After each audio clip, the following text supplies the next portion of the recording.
Facebook account তৈরি করা এখন খুবই সহজ। তো চলুন দেখে নেই কিভাবে খুব অল্প সময়ের মধ্যেই সহজেই একটি ফেসবুক অ্যাকাউন্ট তৈরি করতে হয়।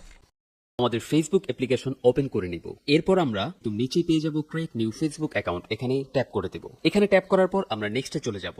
নেক্সটে ক্লিক করার পর আমাদের থেকে কিছু পারমিশন চাওয়া হবে, সেগুলোকে অ্যালাউ করে দেব। পারমিশনগুলো অ্যালাউ করে দেওয়ার পর আপনার ফেসবুকের যে নামটি দিবেন এটা এখানে দিয়ে দিবেন, প্রথমে ফার্স্ট নেম তারপর লাস্ট নেম।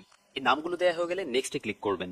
এরপর আমাদের সঠিক ডেট অফ বার্থ এখানে বসিয়ে দেব। এরপর আমরা নেক্সটে ক্লিক করব। এরপর আমরা জেন্ডার সিলেক্ট করে দেব, আপনি মেল হলে মেল, ফিমেল হলে ফিমেল। তো আমি ফিমেল সিলেক্ট করে নেক্সটে ক্লিক করে দেব। এরপর আমাদের থেকে নাম্বার বা ইমেল চাওয়া হবে। তো আমি যেহেতু ইমেল অ্যাড্রেস দিয়ে খুলতে চাচ্ছি সেই জন্য আমি সাইন আপ উইথ ইমেল অ্যাড্রেসে ক্লিক করব। এরপর এখানে আমরা একটি স্ট্রং পাসওয়ার্ড দিব, লাস্ট 6 ডিজিটের একটি পাসওয়ার্ড এখানে বসিয়ে দিব। এরপর আমরা নেক্সট প্রেস করব। এরপর আমরা সাইন আপে ট্যাপ করে দেব। সাইন আপে ট্যাপ করার সাথে সাথে আমরা দেখতে পাবো মুহূর্তের মধ্যেই, খুবই অল্প সময়ের মধ্যে আমাদের ফেসবুক অ্যাকাউন্ট তৈরি হয়ে গিয়েছে।